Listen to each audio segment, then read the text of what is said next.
Le malheur et le désespoir ouvrent mon cercueil. J'y descends.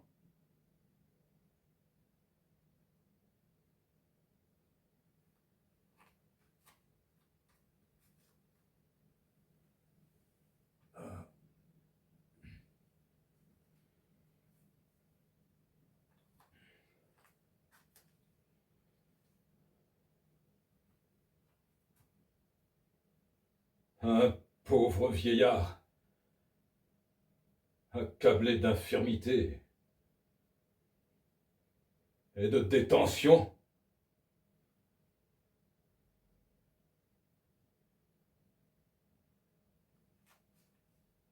Qu'ai-je donc fait pour souffrir si longtemps?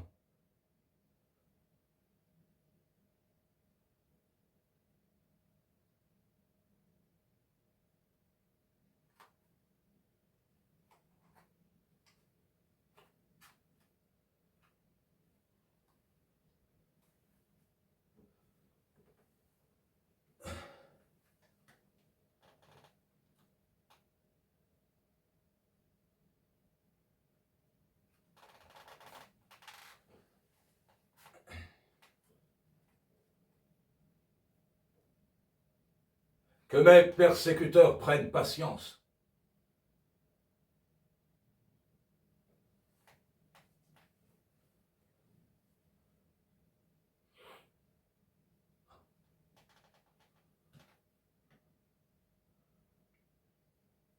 Je ne vivrai sûrement pas autant d'années qu'il s'en est écoulé depuis qu'il me tourmente. Il ne porte donc pas la barbarie au point de ne vouloir pas même me laisser expirer dans un autre asile que celui de la démence, de l'épilepsie et de la rage. Et qu'il ne redoute plus rien d'un homme dont l'épuisement total des facultés morales et physiques doit absolument calmer leur frayeur. Comment légitimer la longueur véritablement absurde d'une aussi criante détention?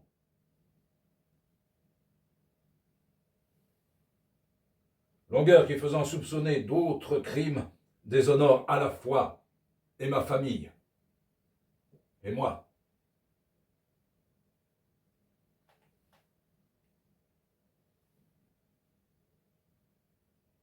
On commence par me faire souffrir comme l'auteur d'un livre 100 fois désavoué par moi dans tous mes autres ouvrages, dans 20 journaux et dans 5 interrogatoires. Oui, je suis ce que je dois être, ou je ne le suis pas. Si je suis ce que je dois être, je le suis.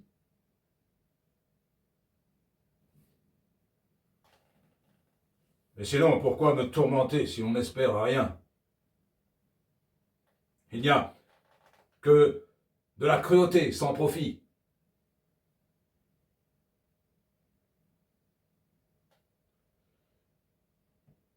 Régulièrement, tous les jours, entre 4 et 5 heures du soir, il me vient, au creux de l'estomac, une douleur si violente qu'elle altère absolument tous les organes.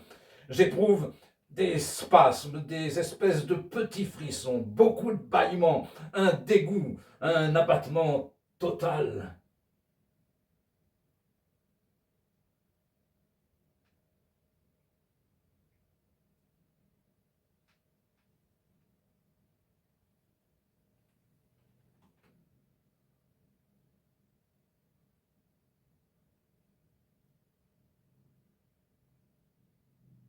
Le sang se porte à la tête. Et il me vient alors des étourdissements, des tournoiements qui me font trébucher, et 1000 autres choses prouvant une tension dans la fibre et une grande irritation dans le genre nerveux. Je passe des nuits affreuses. Si le sommeil l'emporte un moment, ce n'est que pour être troublé par des rêves effrayants.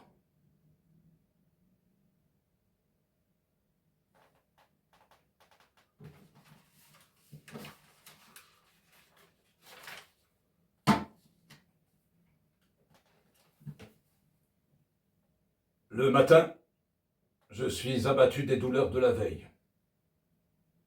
L'estomac s'en ressent. D'ailleurs, je suis très resserré. Et l'appétit a beaucoup diminué.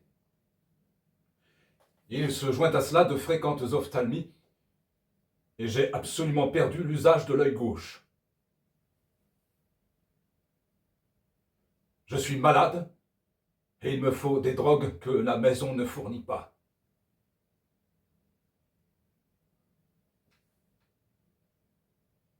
Je n'ai ni bas, ni culotte, ni souliers.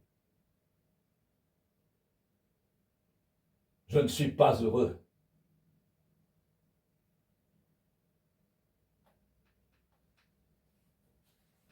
Je suis indûment privé de ma liberté. C'est sans jugement, ni acte légal quelconque, que l'on persiste de me retenir sous les verrous, soi-disant en raison d'un ouvrage obscène qu'on m'attribue mal à propos, et aussi en raison de quelques fables qu'on se plaît à appliquer et à imaginer au sujet de ma vie privée. Le tout sans fondement. Le désespoir s'empare de moi.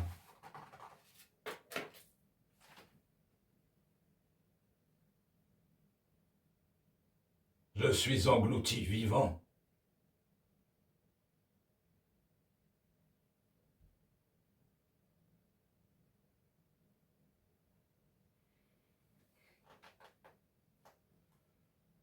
Heureusement, Madame Constance Quesnay est auprès de moi. Elle loge dans une chambre voisine, en tant que pensionnaire libre. Elle a été très malade. Dans les premiers jours de sa maladie, ma chère amie m'a dit des choses bien fortes et bien déchirantes. Et qui, dès que je me trouvais seul, me firent verser bien des larmes.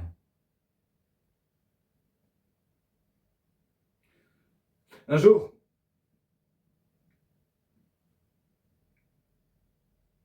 elle me dit des choses pour me remercier de mes soins.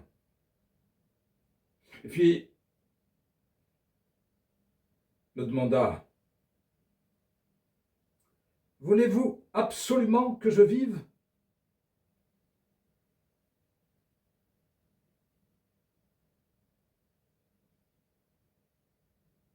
Oui.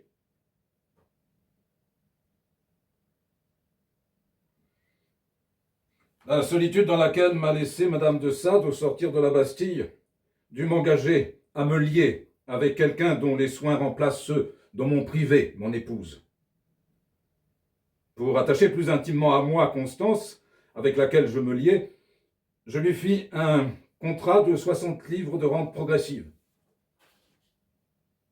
Rien de si vertueux que notre petit ménage. D'abord, pas un mot d'amour.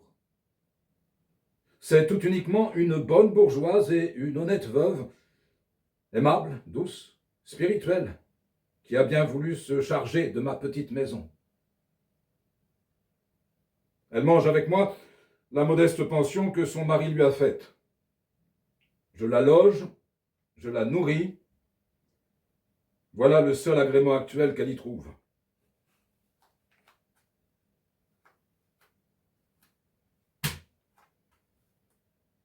Fini le libertinage.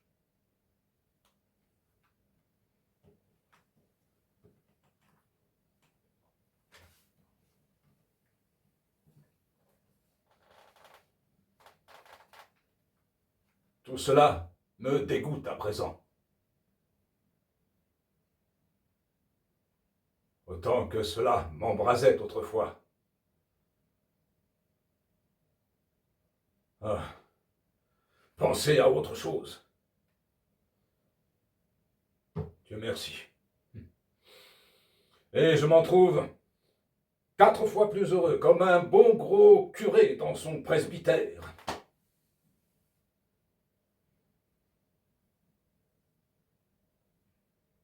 Et puis, ne faut-il pas un être à qui je puisse lire tout chaud ce que je viens d'écrire?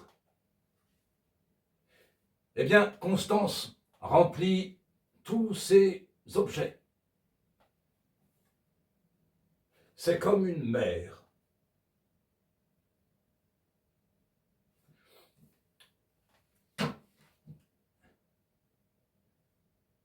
Une mer est une amie que la nature ne nous donne qu'une seule fois, et dont rien au monde ne peut nous dédommager. Quand nous avons eu le malheur de la perdre, nous ne trouvons plus rien qui en tienne mieux. Quoi? Je me moque de vous. Je hais les mers. Toutes les mers. Je l'ai assez dit, et redit, et écrit. Bon. Ce qui est certain,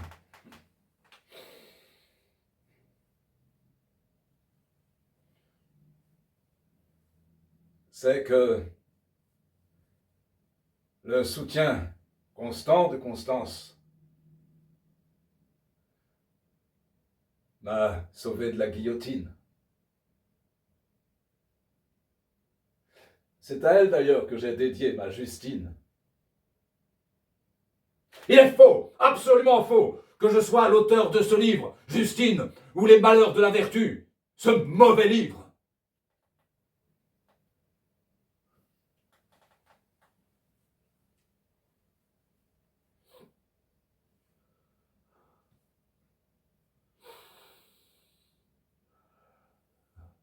Mes dénégations sont à la mesure de l'adversité où ce livre m'a conduit.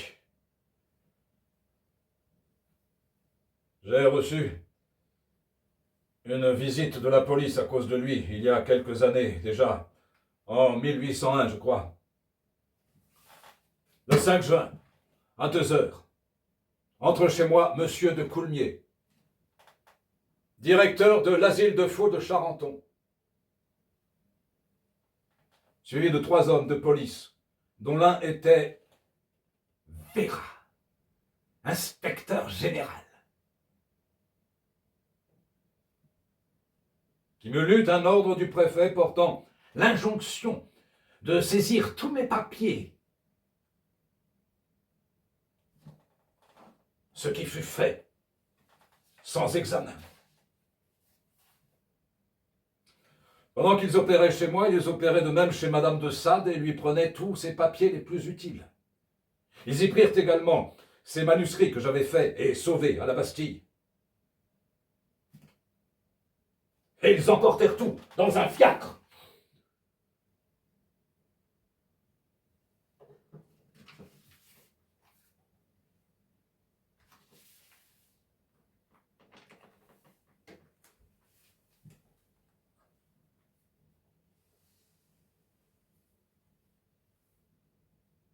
D'abord, le chef, Véra, se comporta assez durement vis-à-vis de moi. Puis il se radoucit peu après. Il m'assura que tout ceci n'aurait pas de suite.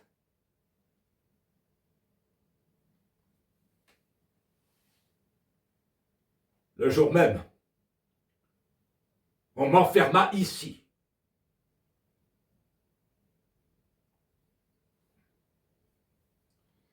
Après cette histoire, Monsieur de Coulmiers, directeur de l'asile, vint pendant quelques heures nous voir et nous consoler. Ah, moi, je suis très content de lui. Ma pauvre Constance avait été très affectée de ce coup, et cela me fit d'autant plus de peine que je n'ai point d'amis plus chers au monde. Le lendemain, le 6 au soir, je fus revoir Monsieur de Coulmiers, qui ne me rassura nullement sur les suites de cette aventure. J'ai d'affreuses idées sur tout ce qui a été emporté. Oui, ma détention se prolongeant, je demandai à Monsieur de Coulmiers, premièrement, d'être le maître de la clé de ma chambre, sauf à être fermé seulement à la première porte du corridor de 10 heures du soir à 7 heures du matin. Secondement, de me promener sans être suivi aux heures qui me conviennent dans la journée, tant que le jardin est ouvert. Troisièmement, de pouvoir causer librement avec les 3 personnes par mois désignées. Quatrièmement, que l'on me rende tout ce qui m'a été pris, en papier et en plume.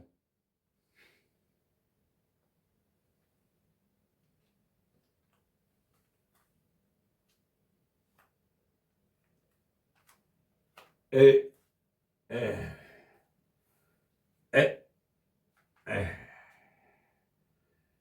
et cinquièmement,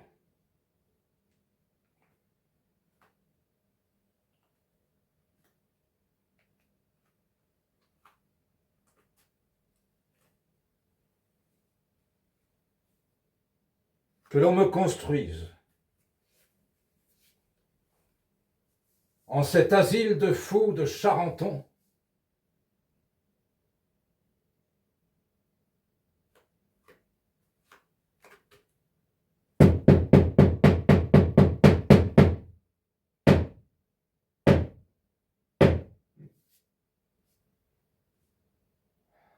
un théâtre. Ah, le théâtre, quelque chose qu'on puisse faire. On ne m'en détournera pas.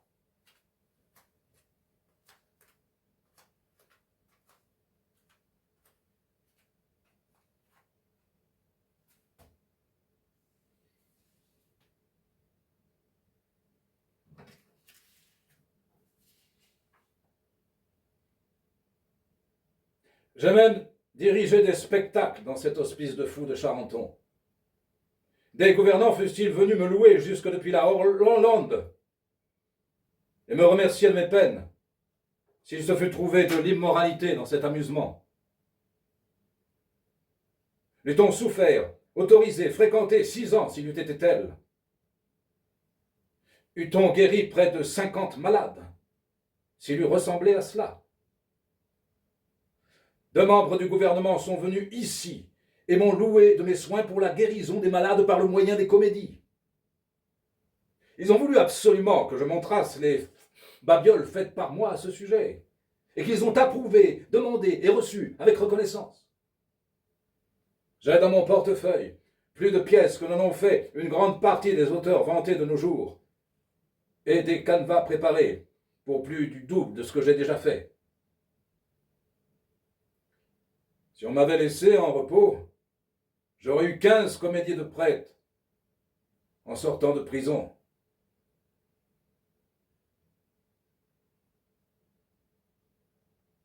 On a trouvé plus joli de me taquiner.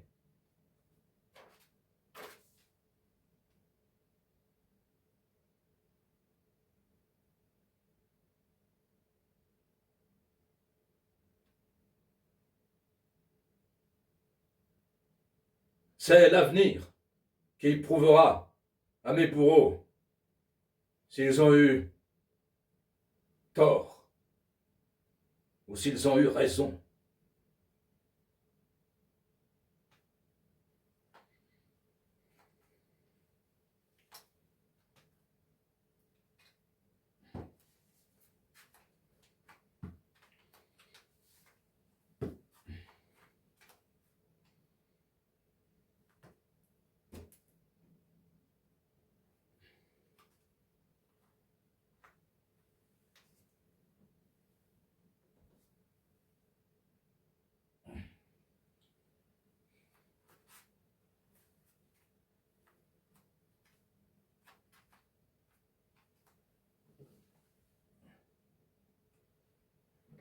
Moi, je suis au milieu de Molière, Destouches, Marivaux, Boissy, Reynard, que je regarde, considère, admire, et n'atteins jamais. Il m'est absolument impossible de résister à mon génie. Il m'entraîne dans cette carrière malgré moi. Le maudit métier que celui de faire des comédies.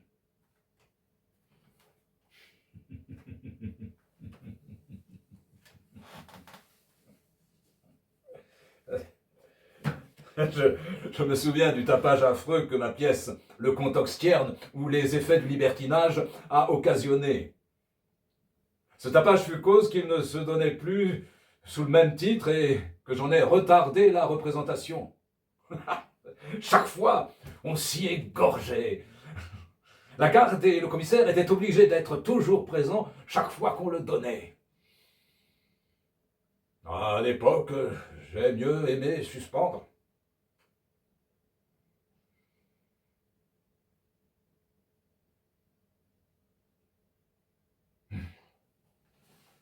Parlons d'autre chose.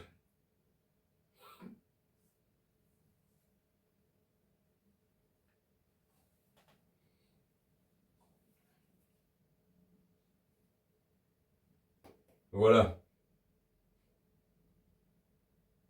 Mon enfance.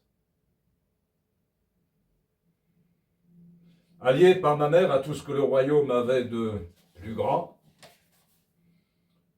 tenant par mon père à tout ce que la province de Languedoc avait de plus distingué, né à Paris, dans le sein du luxe et de l'abondance, je crus, dès que je pus raisonner, que la nature et la fortune se réunissaient pour me combler de leurs dons. Je le crus parce qu'on avait eu la sottise de me le dire, et ce préjugé ridicule me rendit hautain, despote et colère. Il semblait que tout dût me céder, que l'univers entier dût flatter mes caprices et qu'il n'appartenait qu'à moi seul d'en former et de les satisfaire. Ah oui, ce sont de dangereux principes qu'on laissait germer en moi avec ineptie.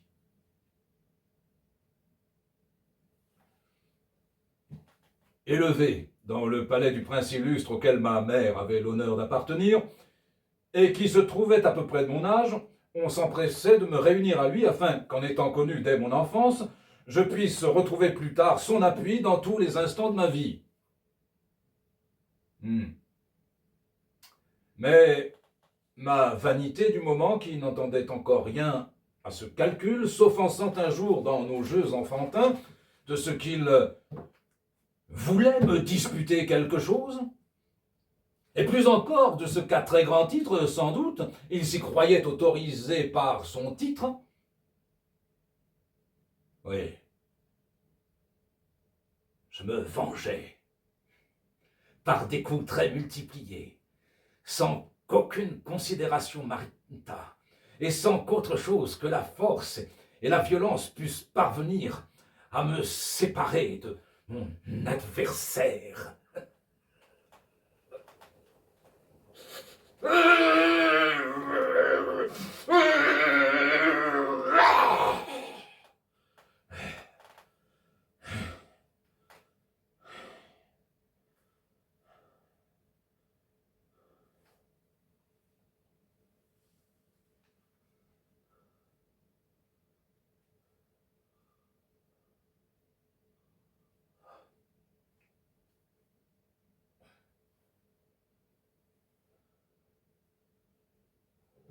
Pardonnez mes travers, mais c'est l'esprit de la famille que je prends. Et si j'ai un reproche à me faire, c'est d'avoir eu le malheur d'y être né. Pour corriger mon tempérament et me donner de l'éducation, on m'envoya alors chez mon oncle, l'abbé de Sade, près de Saumane, en Provence. Tout prêtre qu'il était, il y avait toujours un couple de gueuses chez lui. Était-ce un sérail que ce château de Saumane? Non, c'était un bordel.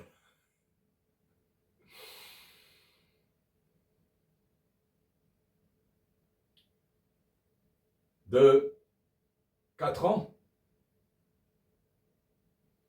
à ma 10e année, je vécus là. loin de mon père que j'aime à la folie, autant que je déteste ma mère.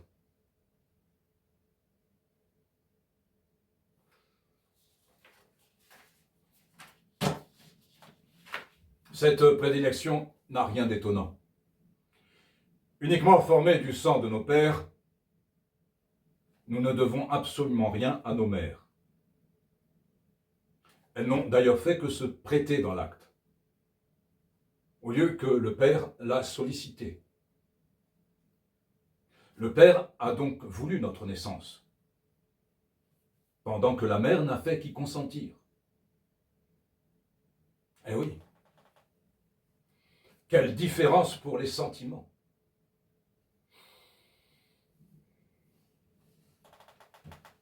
Vous voyez, personne n'analyse les choses comme moi.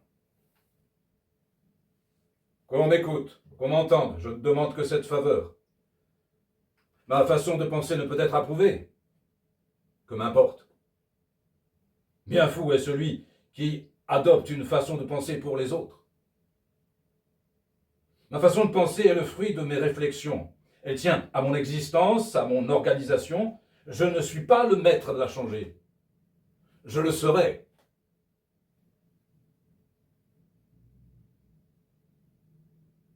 Que je ne le ferai pas. Cette façon de penser, c'est l'unique consolation de ma vie. Elle allège toutes mes peines. Elle compose tous mes plaisirs dans le monde. Et j'y tiens plus que la vie. Car c'est ma façon de penser qui a fait mon malheur. Non, ce n'est pas ma façon de penser qui a fait mon malheur.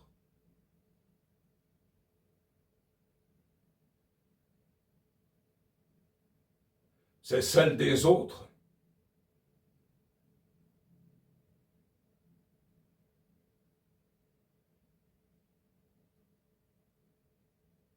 Toutes les créatures naissent isolées et sans aucun besoin les unes des autres. Oui, nous nous moquons du tourment des autres. Et qu'aurait-il de commun avec nous, ce tourment? Il n'y a aucune comparaison entre ce qu'éprouvent les autres et ce que nous ressentons. Le prochain ne m'est rien. Il n'y a pas le plus petit rapport entre lui et moi. Oui, mais moi, je respecte vos goûts.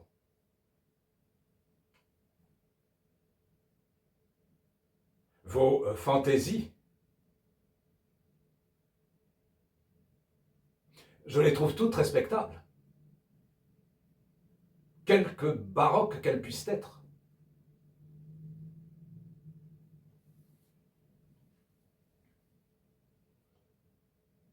À partir de là, ce qui dépend de nous, c'est de ne pas répandre notre venin au dehors. Et que ceux qui nous entourent non seulement ne souffrent pas, mais ne puissent pas même s'en apercevoir.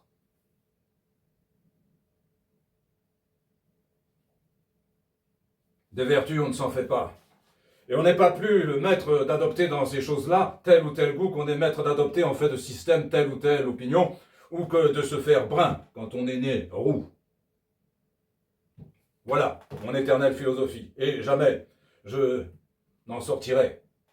Je suis le plus honnête, le plus franc, le plus délicat des hommes, le plus compatissant, le plus bienfaisant. Impérieux, colère, emporté, extrêmement tout, d'un dérèglement d'imagination sur les mœurs qui de la vie n'a eu son pareil, athée jusqu'au fanatisme. En deux mots, me voilà.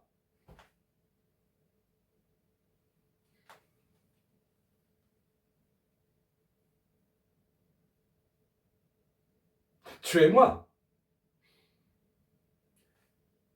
Ou prenez-moi comme cela. Car je ne changerai pas.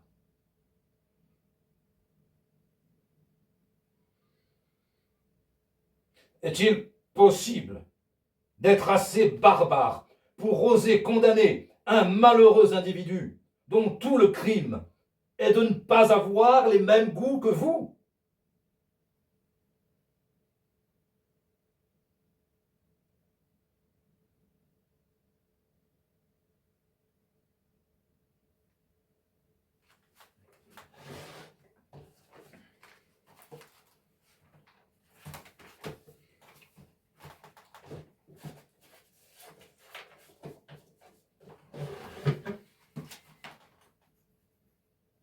Toute bête est bonne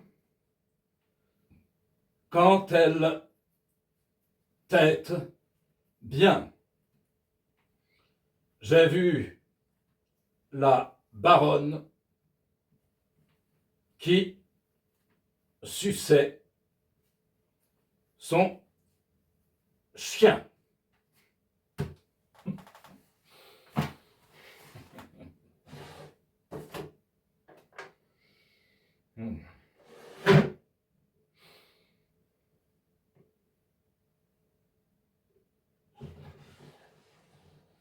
Toute bête est bonne quand elle tête bien. J'ai vu la baronne qui suçait son chien. Toute bête est bonne quand elle tête bien. Je baise la baronne qui suce son chien. Toute bête est bonne quand elle tête bien. J'encule la baronne qui suce son chien.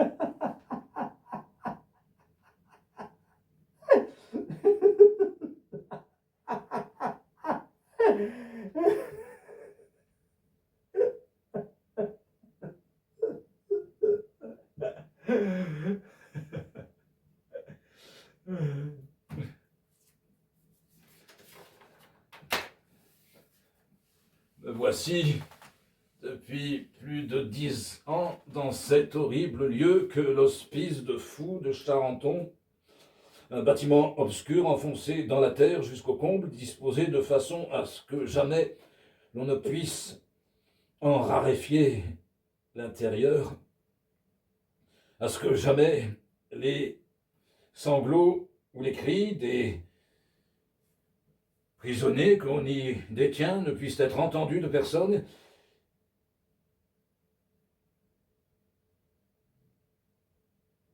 Il se trouve ici plus de 20 détenus, jouissant de toutes leurs raisons.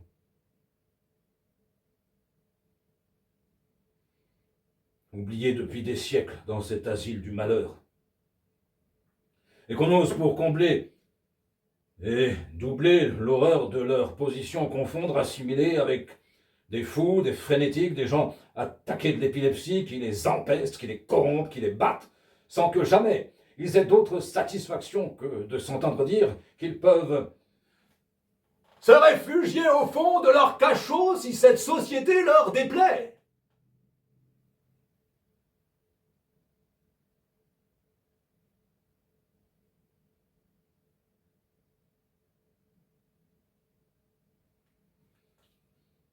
Oui, 4 murs humides, remplis d'insectes, vous offriront au milieu d'eux un chalit cloué contre le mur, réceptacle de punaises et d'araignées dont rien depuis 100 ans n'a troublé le repos. Auprès de là, une mauvaise chaise et une table pourrie, le tout sous la défense d'une porte à guichet afin qu'on puisse, par cette ouverture, donner à manger aux malheureux habitants de cette loge sans être obligé d'entrer chez lui.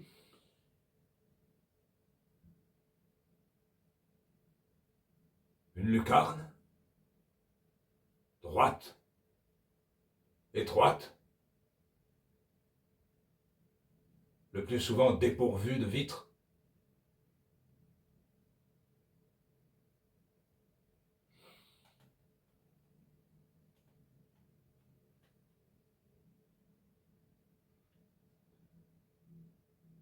Laissant avec la plus grande économie quelques rayons de jour pénétrés dans ce réduit affreux, qu'environnent de toutes parts des murs de 60 pieds de haut. Je n'ai plus de goût à rien. Je n'aime rien. Le monde que j'avais la folie de tant regretter me paraît d'un ennui, d'un triste. Il y a des moments où il me prend l'envie d'aller dans la trappe. Et je ne réponds pas de ne point disparaître un beau jour sans que personne sache ce que je suis devenu. Je n'ai jamais été si misanthrope que depuis que je suis entré parmi ces hommes. Et si je leur parais étranger en me montrant à eux,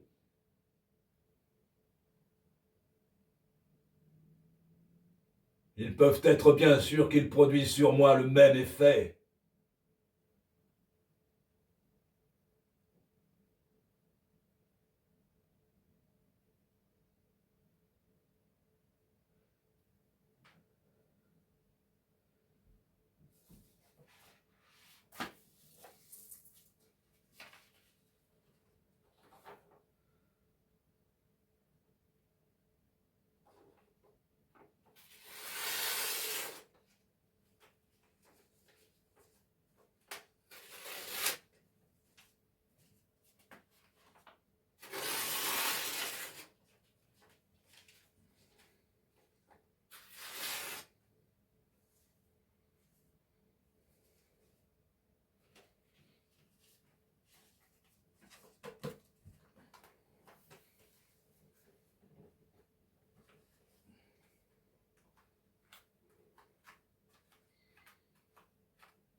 Mon pauvre Sade.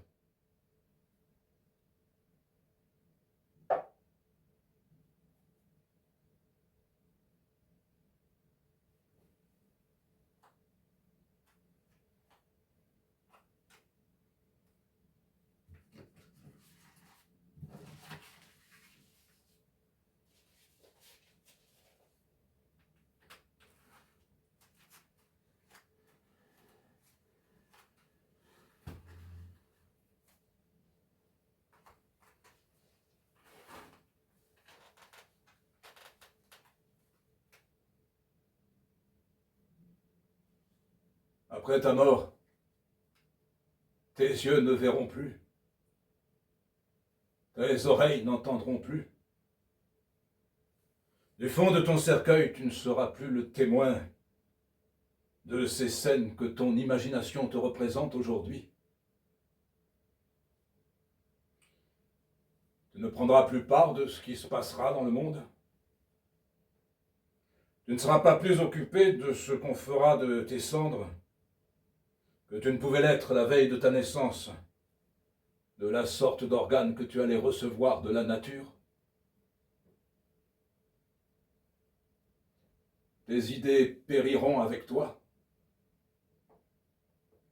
Tes peines et tes plaisirs ne te suivront point dans la tombe. La fosse, une fois recouverte, il sera semé dessus des glands, afin que par la suite le terrain de la dite fosse se retrouvant regarni et le taillis se trouvant fourré, comme il l'était auparavant, les traces de ta tombe disparaissent de dessus la surface de la terre.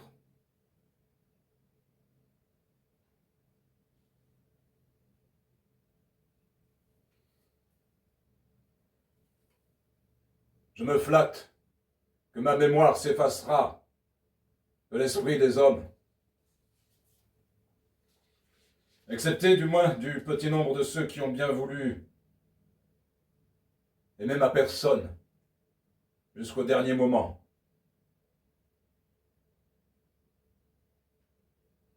Et dont j'emporte un bien doux souvenir au tombeau.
To bit or not to bit.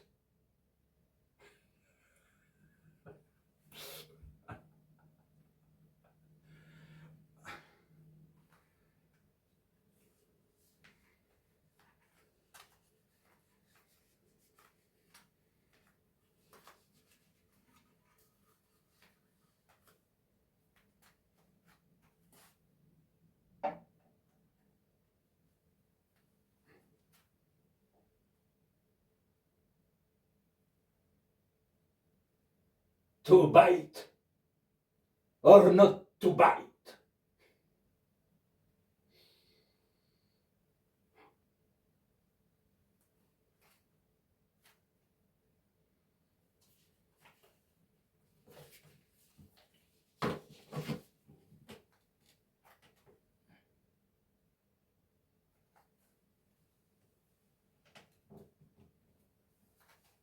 Mon amie Constance a vu quelqu'un qui a vu un homme en place, lequel a paru adouci, mais a fait la ridicule et sotte question de savoir si je n'étais plus fou.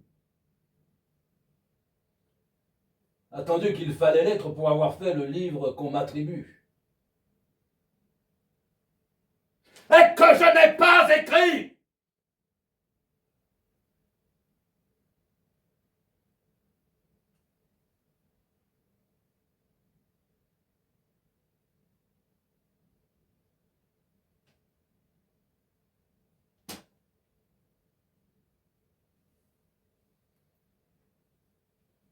Il lui a dit qu'il viendrait 3 commissaires pour prendre des informations sur ma conduite, et qu'il m'était fait en conséquence grande recommandation à moi de me bien conduire jusque-là.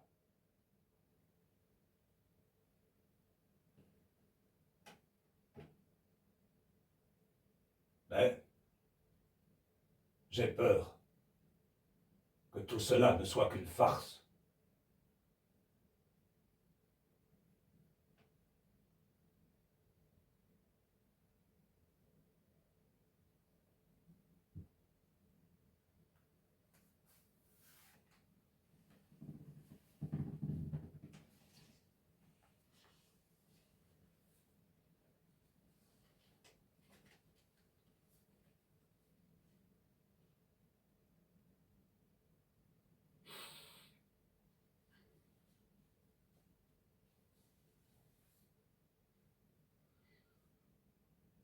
Mon ami m'a promis de me rester fidèle et attaché, et que je pourrais compter sur elle, et que nous serions ensemble, et qu'elle me donnerait toute chose qui pourrait m'être utile.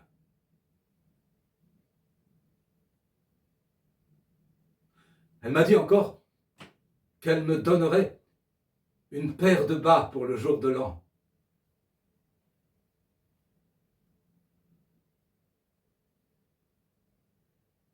Des bas en poil de lapin.